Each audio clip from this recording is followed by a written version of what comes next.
महादेव संग माता पार्वती की जय हो। आप सभी माताओं और बहनों को वट सावित्री की ढेर सारी शुभकामनाएं। आज हम सुनेंगे वट सावित्री व्रत की पौराणिक कथा। इस कथा के बिना वट सावित्री की व्रत अधूरी मानी जाती है। आइए सुनते हैं वट सावित्री व्रत की पौराणिक कथा। इस दिन सुहागिन स्त्रियां बरगद के पेड़ की पूजा करती हैं और पति की लंबी आयु की कामना करती है। वट सावित्री व्रत सौभाग्य प्राप्ति के लिए एक बड़ा व्रत माना जाता है। कहते हैं इस दिन सभी सुहागिन महिलाएं एक साथ मिलकर कथा सुनती हैं। तो आइए सुनते हैं वट सावित्री व्रत की पौराणिक कथा। भद्र देश के राजा अश्वपति की कोई संतान नहीं थी। उन्होंने संतान प्राप्ति के लिए मंत्रोच्चारण के साथ प्रतिदिन 1,00,000 आहुतियाँ दी। 18 वर्ष तक यह कर्म जारी रही। इसके बाद सावित्री देवी ने प्रकट होकर वर दिया कि राजन, तुझे एक तेजस्वी कन्या पैदा होगी।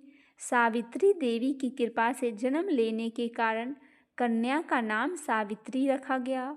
कन्या बड़ी होकर बेहद रूपवान हुई। योग्य वर न मिलने की वजह से सावित्री के पिता दुखी थे। उन्होंने कन्या को स्वयं वर तलाशने को भेजा। सावित्री तपोवन में भटकने लगी। वहाँ सालव देश के राजा धुम्धसेन रहते थे, क्योंकि उनका राज्य किसी ने छीन लिया था। उनके पुत्र सत्यवान को देखकर सावित्री ने पति के रूप में उनका वरण किया। ऋषि राज नारद को जब यह बात पता चली तो वह राजा अश्वपति के पास पहुँचे और कहा कि हे राजन, यह क्या कर रहे हैं आप? सत्यवान गुणवान है, धर्मात्मा है और बलवान भी है, पर उसकी आयु बहुत छोटी है। वह अल्प आयु है। 1 वर्ष बाद ही उसकी मृत्यु हो जाएगी। ऋषि राज नारद की बात सुनकर राजा अश्वपति घोर चिंता में डूब गए। सावित्री ने उनसे कारण पूछा तो राजा ने कहा, पुत्री, तुमने जिस राजकुमार को अपने वर के रूप में चुना है वह अल्प आयु है।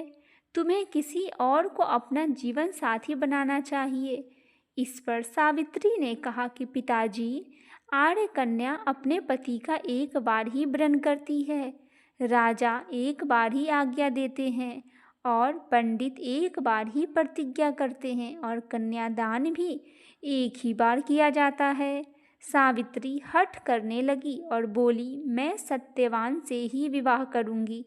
राजा अश्वपति ने सावित्री का विवाह सत्यवान से कर दिया। सावित्री अपने ससुराल पहुंचते ही सास ससुर की सेवा करने में लग गई। समय बीतता चला गया।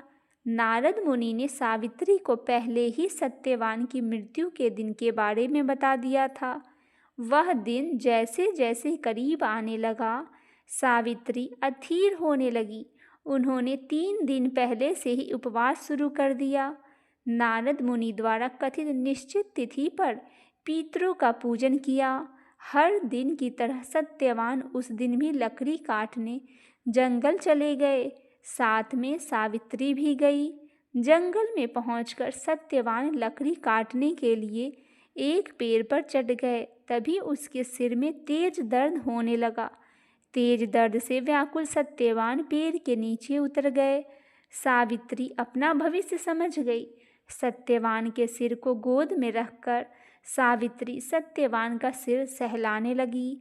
तभी वहाँ यमराज आते दिखे।